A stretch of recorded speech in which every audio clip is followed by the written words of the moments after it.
Be good. Be very good. I'm That was trying. that I'm was good. trying. You liked it? Oh Yeah. my gosh. Thank you. And I'm thank you glad. guys so much for tuning in. Man, my name is Yaya Diamond and I'm trying to be very good. Maybe I need a halo. I don't know. But in any case, I am the host of Dream Chasers Radio. We have an amazing guest on the show today. His name, I'm going to put his poster up here because I want to make sure I get so many people author Dennis and I'm not going to try the last name. I'm just not. I'm just going to put him on here. He could tell me what his last name sounds like. What is that? How you pronounce that? That's it's pronounced Woldhagen. It's not, Oh. it's Norwegian on my dad's side. Oh, okay. Yeah, cuz I would have tortured it. I'm so sorry. That was good. That's a good Well, choice. thank you. Thank you for joining me, Dennis. Thank you. Well, I'm certainly glad to be here. I've been excited to talk to you and glad this day's finally here. Yay! So I'm going to ask you first of all, and I do this on almost all of my interviews. I want to go back to the moment that you knew, or that you were prompted, or that you realized that you had to, or you started writing something and you just didn't figure out until like later on that it was a book, because that happens. Yes. Well, there's a lot to it, and at the point where I realized I was really compelled to do it. A Mhm. little bit of background is I own a steel erection company. I've been doing that for since I was 19 years old with my wife, who I've been married to since then. Mm. And the furthest thing I never dreamed I'd ever write anything. Uh, Yeah. Running away from home when I was 15 to Texas, Wow. and ended up getting a GED. I never wrote in hardly anything, and so Wow. it's not something I ever aspired to do or ever imagined I would ever do. But what brought it on is I was part of a church. Over 2,000 people. I got in the church when I was 17, and after a while, sang in the choir. Then after a while, sang lead singer, one of the lead singers. Um, and I was just slowly getting tired of church, Mm. and I didn't see miracles happening. I didn't see things happen that I thought I should. And then we had our second son. He was born with Down syndrome, and I thought, well, okay, well, bad things happen to good people. We can do this and deal with this, and we had, and then again, still going to church, and people were praying for us. I'm like, he has Down syndrome. That's not going to change. It's the way it is.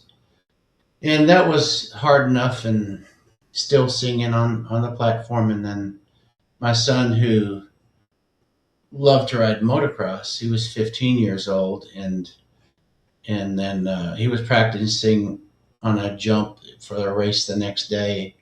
And we'd always say a quick prayer before he practiced. And on the very first jump, he didn't know that they had changed the face of the jump, so he went too high, too far, and then got in a wreck, Oh, on his motorcycle, and there came and got me, and that's when everything just slowed down. It was like I got out there and said, "Dad, I can't feel my legs," no. and it was devastating. And so that led to me, he was in the hospital he was ended up being paralyzed from the chest down, and Mm. he was in the hospital for a month or two. I can't remember. And we would take shifts. My wife would be there during the day, and I'd be there at night.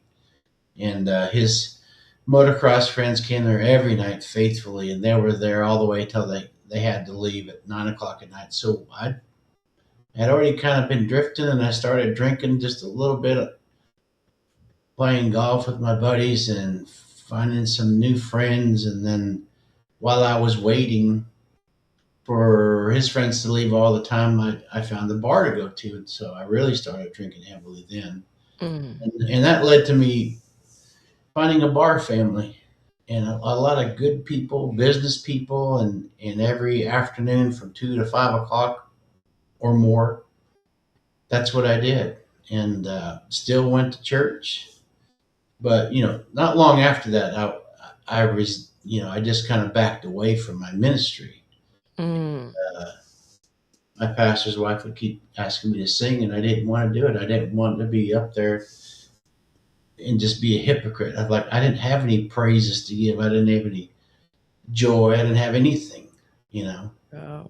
And so that went on for 16 to 18 years. I just backed away. I'd still go to church because, I still believed in paying tithes. I still believed in I should do it for my wife's sake, as a family. But I'd go straight to the bar afterwards, and so I just kind of went through the motions of it all. And through COVID, we decided to move from Austin, Texas, about an hour west, and we had found a place in Kingsland about an hour west. It just so happened to be we hadn't even sold our home in Austin, and we really wanted to live in the country. And excuse me, and we found a house on a lake. We never thought we could ever really afford anything like that, but it was the last house we were going to look for. This is important. That's why I'm telling you. Mm-hmm. We had both. We're going to tell each other over breakfast after we go look at this house. If this is not the one, we're going to stop looking. We haven't even sold our home anyway, Mm-hmm. and it just happened to be the perfect one, and everything that came with it, and it was set up very well for someone in a wheelchair. A master bedroom on each side of the house, wide hallways. It was perfect for our handicapped kids, and and so that's what we did. So then COVID comes, Mm. and I'm still trying to drive back and forth to visit my bar family, but then after a while you can't even go into the bars anymore. So I could still go to the liquor stores and get my drink, and then I would just go outside and hey, and Mm-hmm. be out here and fish off the back porch, listen to my books on tape, and then there every once in a while I'd feel like that God wanted to talk to me. I'd feel His presence, but I'm like, I don't want any part of it, And I'm like, I know, okay, you gave us this nice home. It's wonderful for my family and my wife's family, and I appreciate that, but I don't want to even talk. And tears would be pouring down my face, but I resisted it. So it was just after COVID when the restaurants were shut down. You couldn't go into them, and right as you were starting to where you could. Well, during this process of staying here, we realized with all of our family that we'd have 15 to 17 people over, so we needed more space. So I thought, well, we'll look for an RV. And it really didn't make sense to be spending money on an RV when we hadn't worked that much. But for some reason, we felt compelled to do it. Then I give up on it. And my son, he wouldn't quit. He was maybe 30 years old at the time, and living on one half of the house, which was it's an awesome setup for him and his girlfriend and her son. Anyway, so we find an RV. I'd given up. Well, he found one, and so I'm going to drive about an hour to go pick up this RV.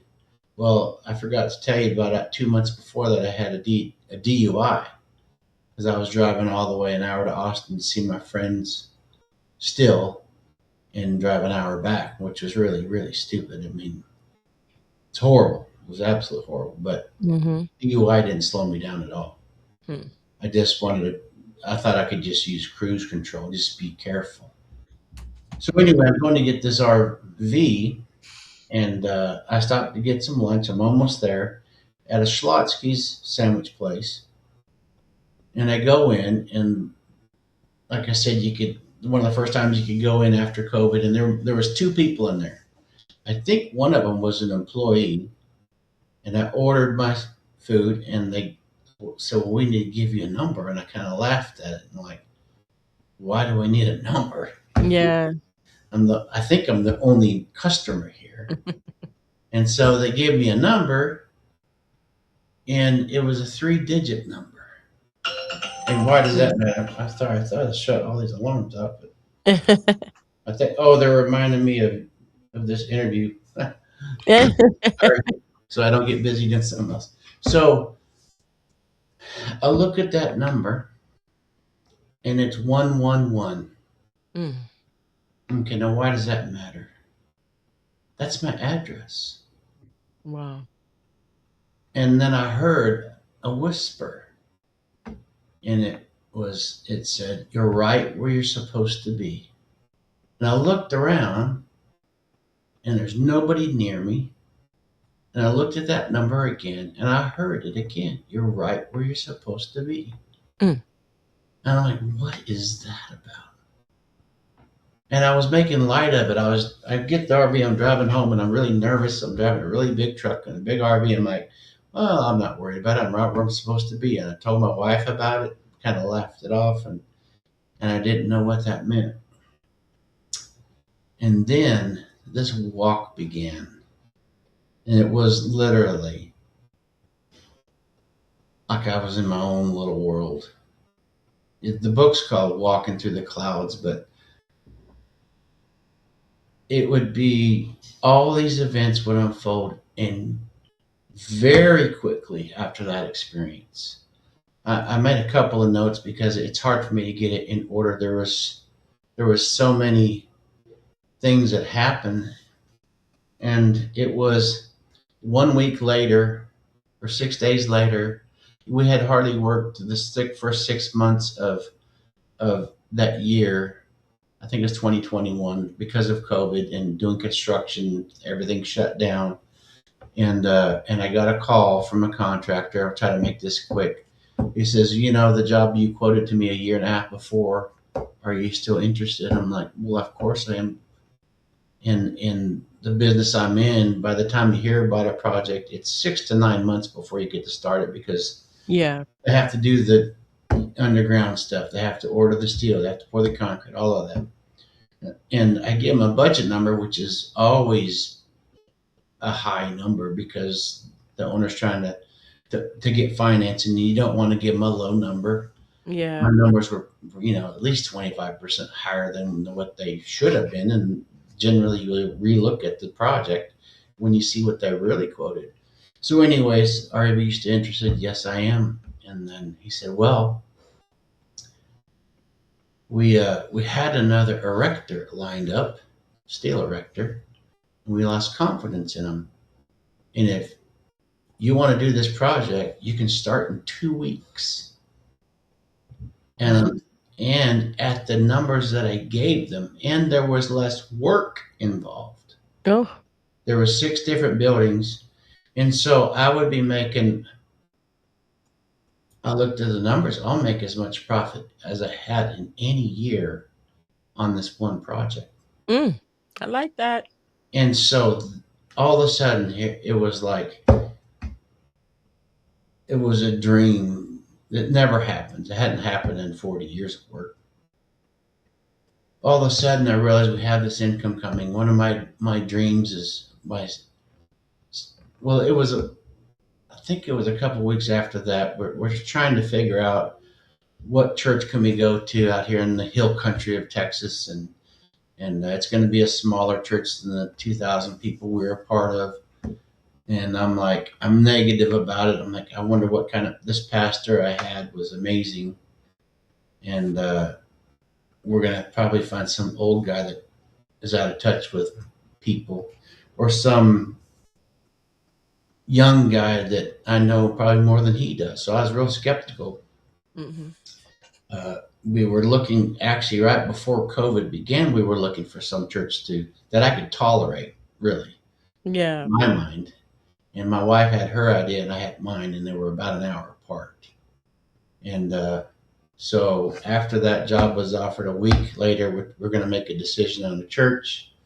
I'm still, I'm not really committed to anything as far as the experiences I'm feeling and going through. And we're about to make the decision, and a friend calls about something. I told him what we're about to do, and he says, "We need to try this other church. They just started during COVID."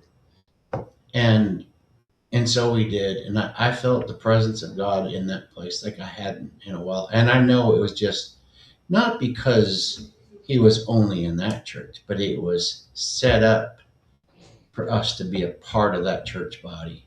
Mm-hmm. And I felt that presence, and like I was shocked by it. Mm-hmm. And we were saving our tithes up through COVID because we wanted to pay him somewhere. And my wife's like, "Can we go pay our tithes?" I'm like, "No, the pastor wasn't even there that week. He was a visitor."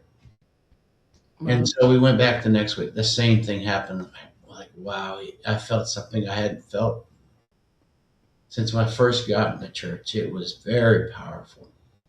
And so we just started going. And even though I was still going to the bar afterwards, I was just feeling things I hadn't felt before. And I just felt these messages were being directed towards me. And there's no way anybody could know that. And one thing after the other. And then it was only something that happened really quickly within a couple 2 or 3 weeks after that first 111 message. I'm right where I'm supposed to be. My son had always dreamed about getting some lots up on the hill. He always wanted to live on the hill. And I made a statement. I said, "Well, the ones that we had looked at had sold so quickly, and now they're, everybody wants to double the price." I said, "You're gonna have to get early, and maybe someday you will do that." Mm-hmm. A week later, he saw a new development I hadn't noticed before, at the highest point in the county. And sure enough, we found out that there was going to be a sale in a couple weeks. And because of that income, I knew we could do it. And so we bought 2 lots up there, and those lots were 2 to 4 acre lots. And Wow. that's a long story, a lot of experiences, a lot of things that are in that book are because of those lots. It was up there that things happened. So that occurred. Well, let me jump forward to, I was laying there at night, laying in my bed, and then I heard this, and it was the Holy Spirit speaking to me. And I don't know how to tell you how you're not hearing it outside of you, you're hearing it inside of you. Yeah. And he said, "When you joined the church when you were 17 years old, your pastor at that time, excuse me, at the time I'm 57 years old. Mm-hmm. When you joined the church when you were 17 years old, your pastor then was 40 years old. Your new pastor, the church we had just found, your new pastor is 40 years old, and you are 17 years older than him. And I have been with you for all of these past 40 years. I joined the church when I was 17, and I'm 57. So I'm like, what is that about?" And I just thought about it, thought about it. I'm like, okay, what does these numbers mean? 17, 40. Well, if you look in the Bible, the number 40 is all about a period of trials, testing, and preparation.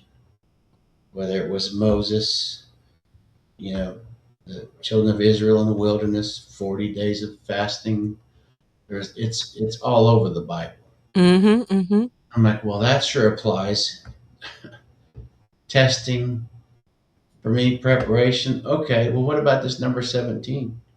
What does it mean spiritually? Or what is this number about? I was compelled to look this up. I mean, it's not like I cared, yeah, but this happened to me. Okay, I'll look it up. And it means victory.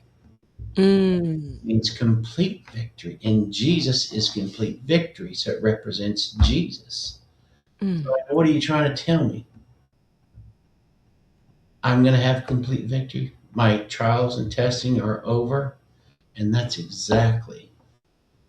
See, what I forgot to tell you was that when I backed away from the ministry, I told God, that's a weird way to say it, like I could tell him anything. I said to him, I still believe in your plan of salvation. Yeah. I still believe in tithing, but I don't believe you hear. You don't answer prayers. Why was Mm. my son ever paralyzed? Why did I have Wow. someone with Down syndrome? What's the point of me praying? You don't answer prayers. And that's how I felt.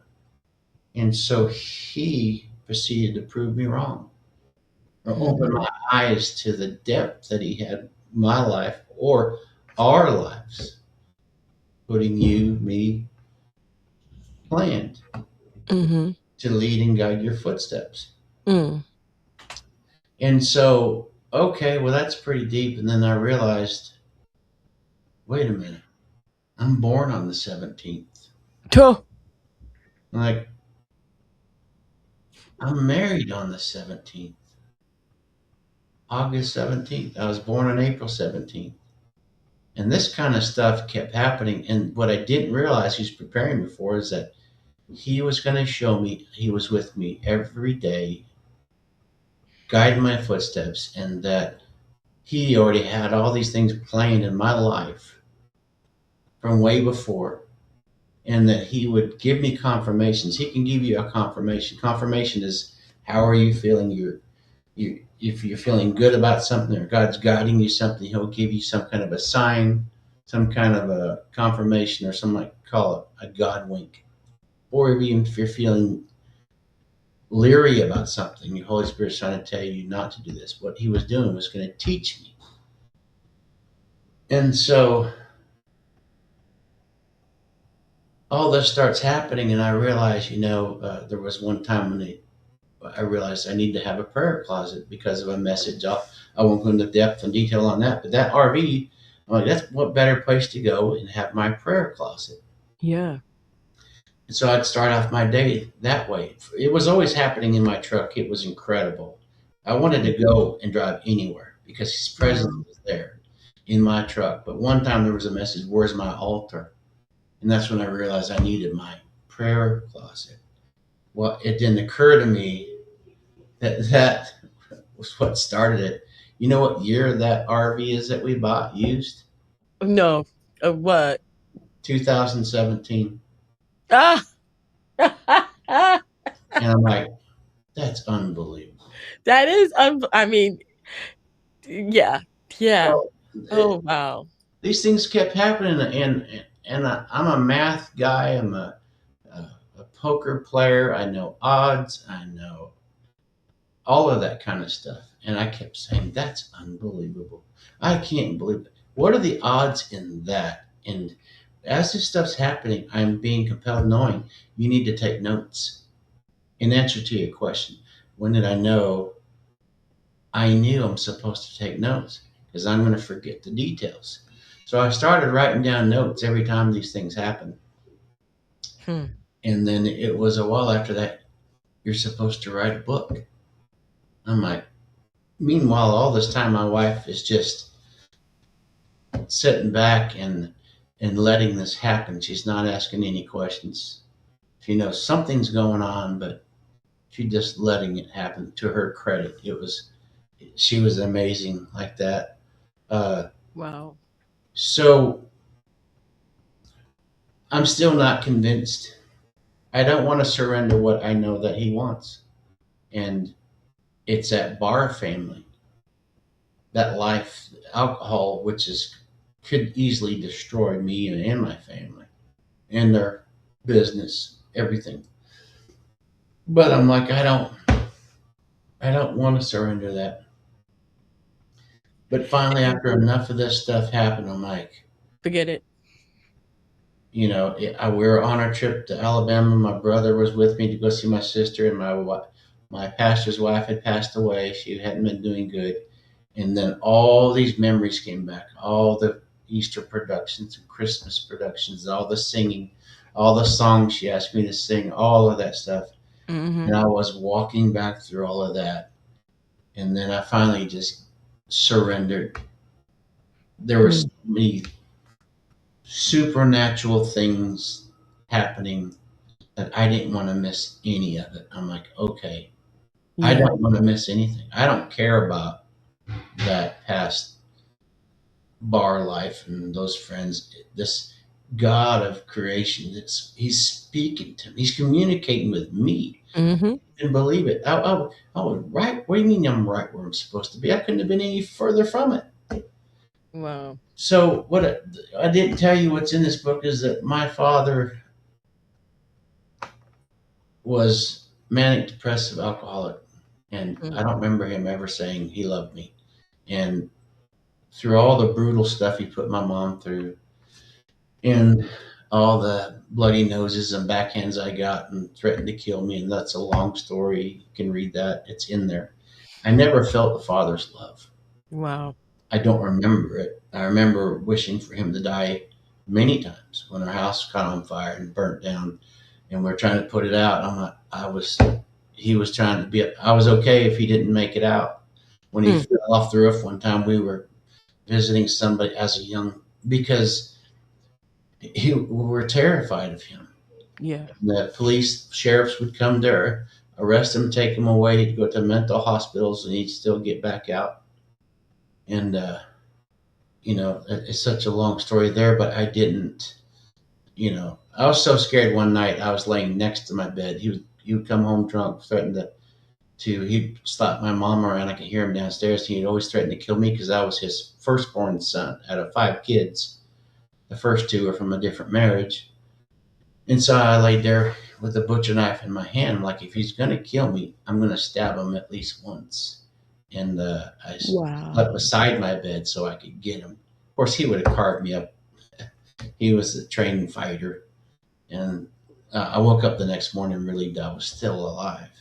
Oh my God. That's a brief synopsis of what I felt with my father, and running away from home at 15 was to get away from him because one of us we weren't gonna make it.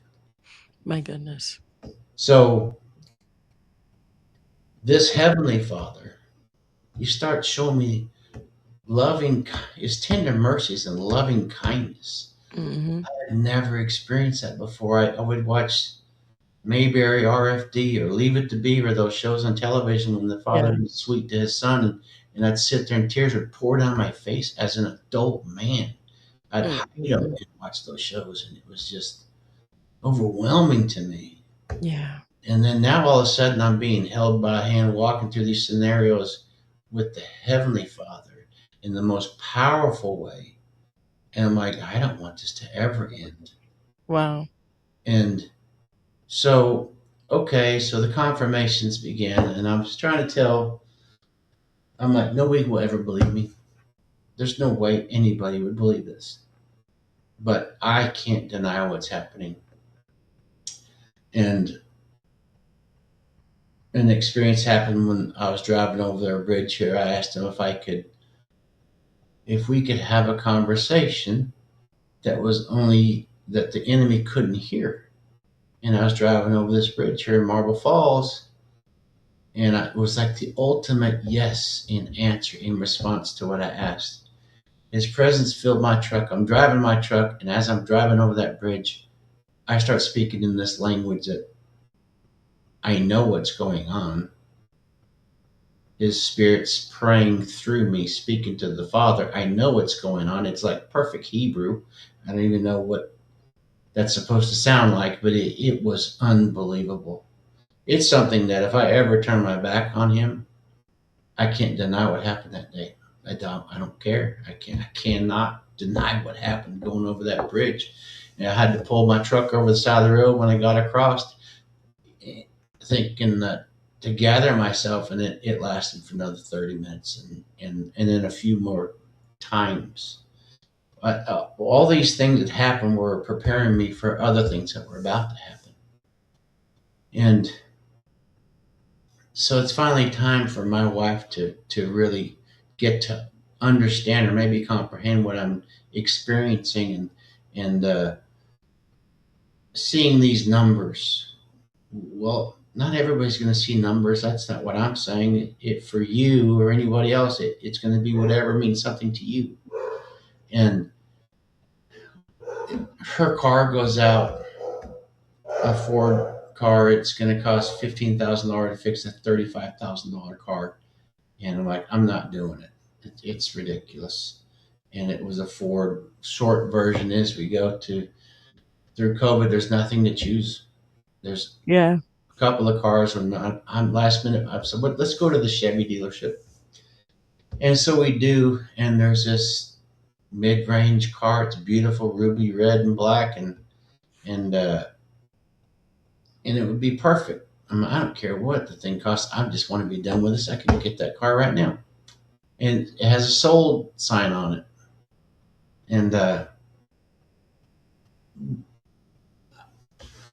one part I left out is that we went and visited our old pastor because we moved away from Austin, and it was a week or two before we went look for this car, and I explained to him how God showed me I had the right pastor, and I told him about this 17s and this 40 stuff, right? And that's when my wife heard it. And so, anyways, we're looking at this car. It says sold on there, and and this lady's out there.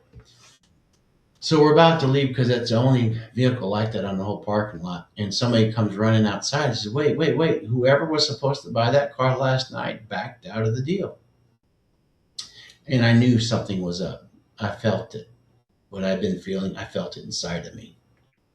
And so I told him that, well, I was going to the Ford dealership first because we're Ford loyalty program. We're supposed to get a great deal, and we do that, and they offered us $4,980 trading value for her car. Mm. Why is that significant? Well, we thought he was embarrassed to give us the offer, and we're like, no, we're just going to go back to this Chevy place and see what they'll offer. And I prayed to the God. I said, I'm going to tell them her car. They said there's a, a, a valve that's leaking. Something's leaking into the engine, and it could go out within a week, a month, or a year. I don't know. So we go back there, talk to the manager, and they're going to give us a quote for that car. And I told him the truth about what the deal was with it. And he comes back and he says, we can give you $17,000 for that car. 17. At first it went over my head. Woo. And my wife caught it. This was God showing her what he was doing to me. She caught it. She brought it up later. I was just so happy to get something more than $4,980 that she said, did you see? She had heard what I had said a couple weeks before. So before I forget to tell you, so we did that. Okay, so that's a confirmation. I still have the paperwork that shows that, they do it by hand and they sign it. And so I asked the lady there, well, you maybe sign this. How about you sign this and you come visit our church one time? And she did. And she's in that book briefly too, by the way. So let me just go forward a little more than a year. My son, who's 31 or 2 at the time, his truck goes out, and it's a 30-something thousand-dollar truck, and the whole transmission needs to be replaced and the motor. I'm like, and there's no joke. We could barely get it to the Chevy dealership. Well, why the Chevy dealership? That's what he liked. And I'm like, all right, we're just going to have to do it. And we go there and barely get there. And they said the truck, if it was in pristine condition, would be worth $22,000. Mm-hmm. So we priced the engine and transmission, it's going to be somewhere between $12,000 and $15,000 to replace it. Oh my gosh. It's only going to be worth 22,000. So that was Mhm. a very small window for anybody to buy that truck and make any money. Mhm. So okay. So I tell the manager, so well, see what you can do, and we'll decide if we want to buy this new vehicle.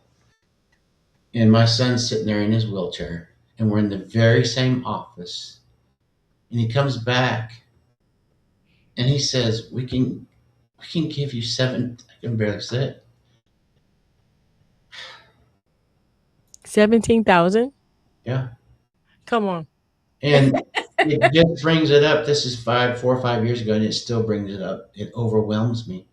And he says, "I can give you $17,000 for that truck." I'm like, I started laughing, and I'm like, "There's no way," I said.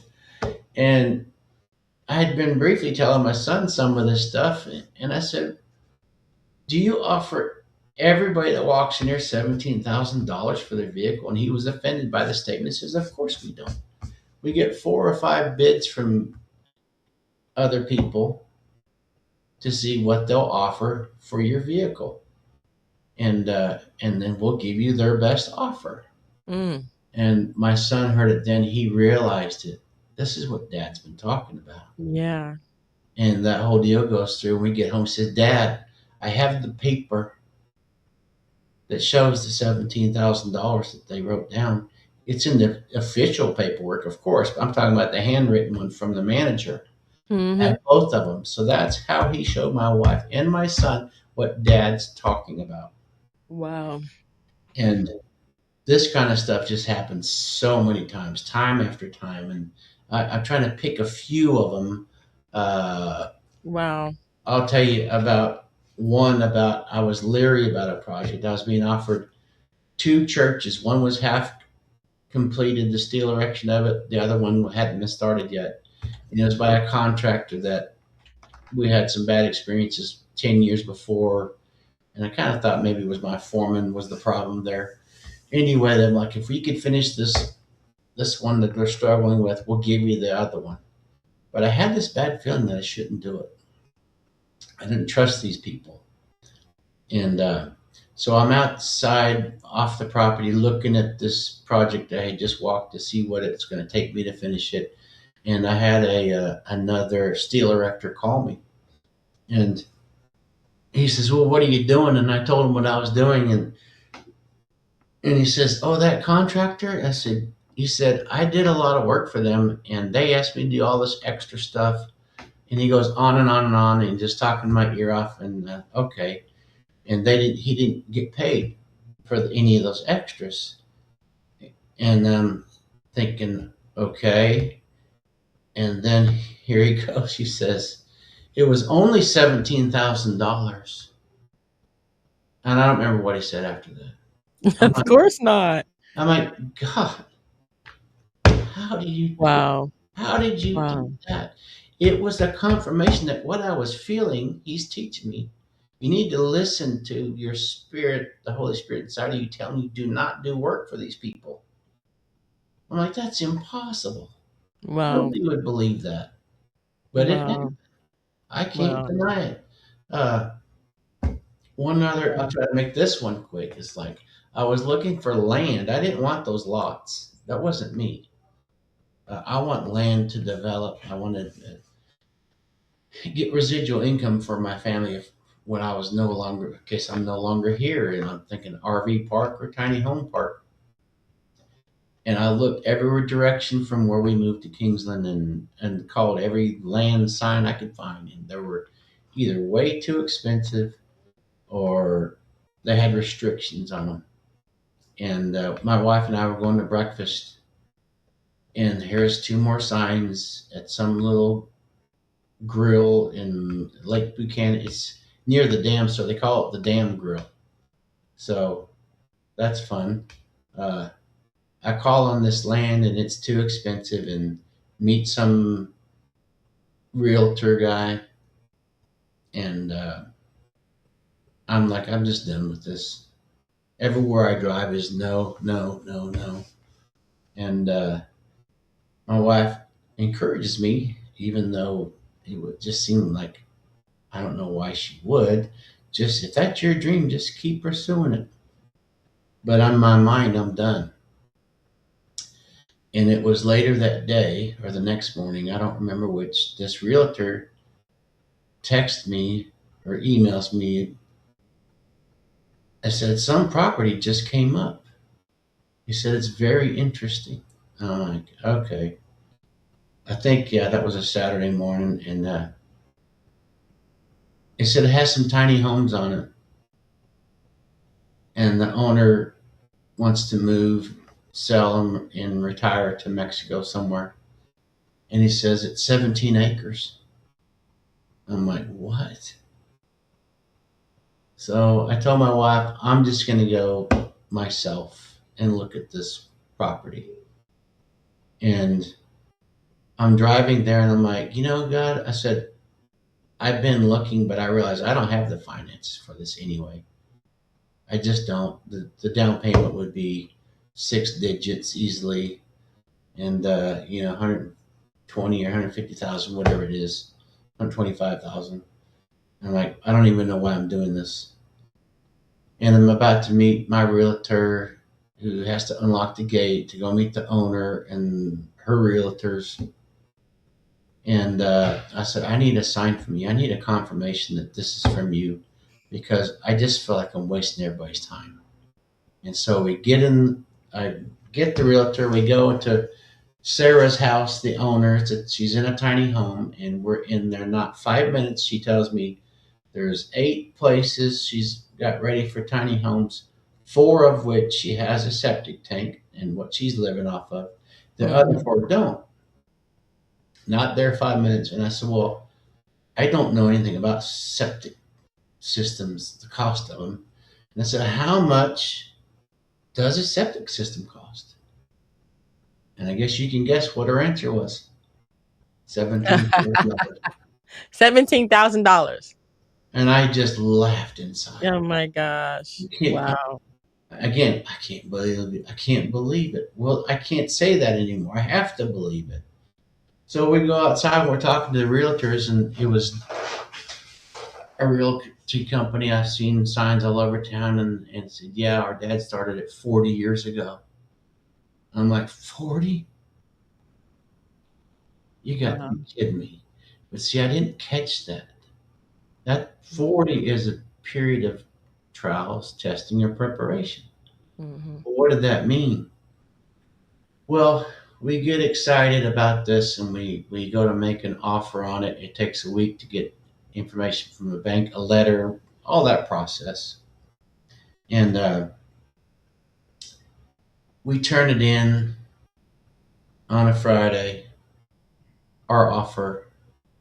And I go to the golf course. I'm going to play golf. And I always take the next cart in line, because I had sometimes the number 17 was the next one in line I didn't tell you about.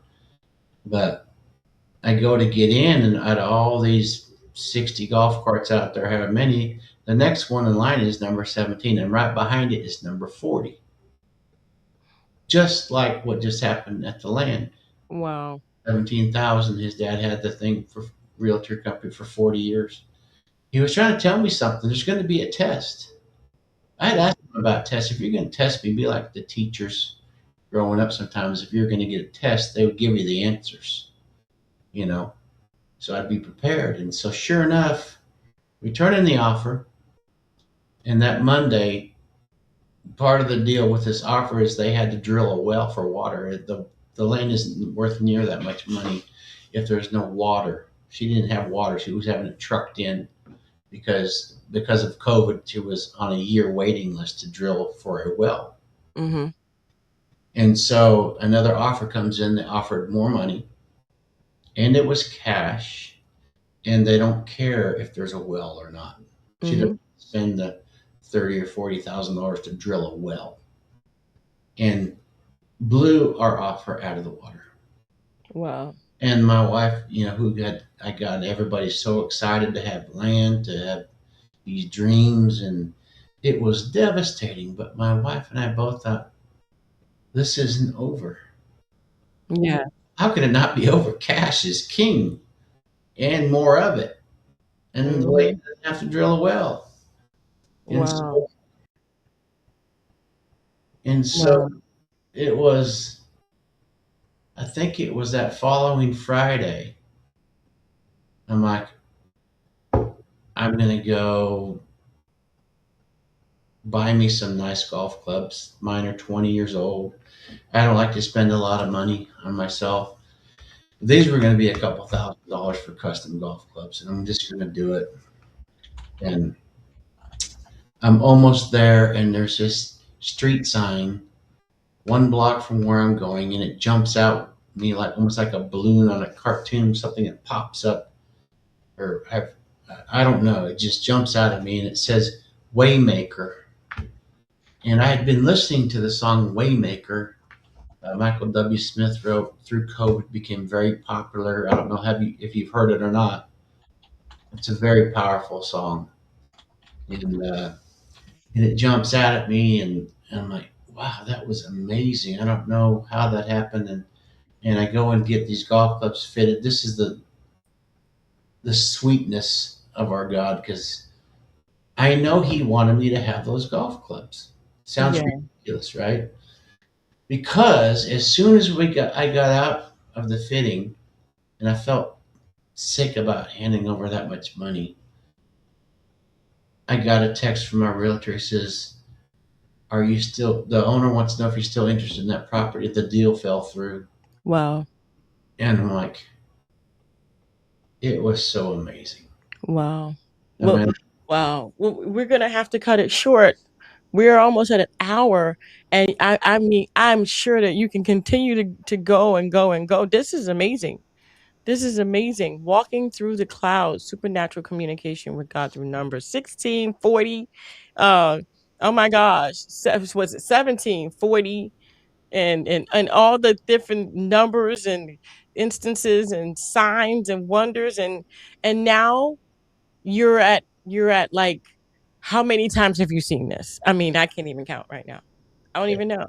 and there's so much more I could say. I mean, the Wow. confirmation of how I was supposed to write this book it was given to me on national television, and you would have to read it to find it. It's ridiculous. It really Right. is. It's Wow. crazy. So Well, I'm going to go ahead and say that your website is walkingthroughtheclouds.com. That's walkingthroughtheclouds.com. And you guys can get this book on Amazon. And it is beautiful. Look at the cover of this. I mean, this is supernatural communication with God through numbers. I want to thank you so much, Dennis, for being on the show. I appreciate it. thank you for having me, and Oh, hope I anytime. can come by and meet you in person one of these days. Oh, that'd be cool. I like that. That would be kind of cool. Okay.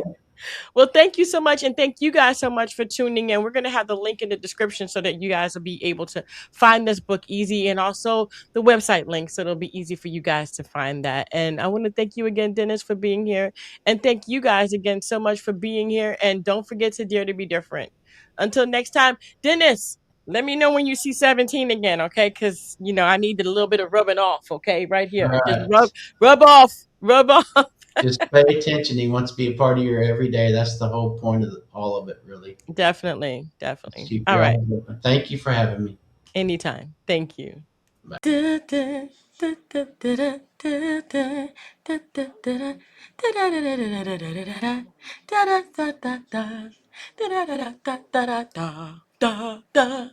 Thank you for watching.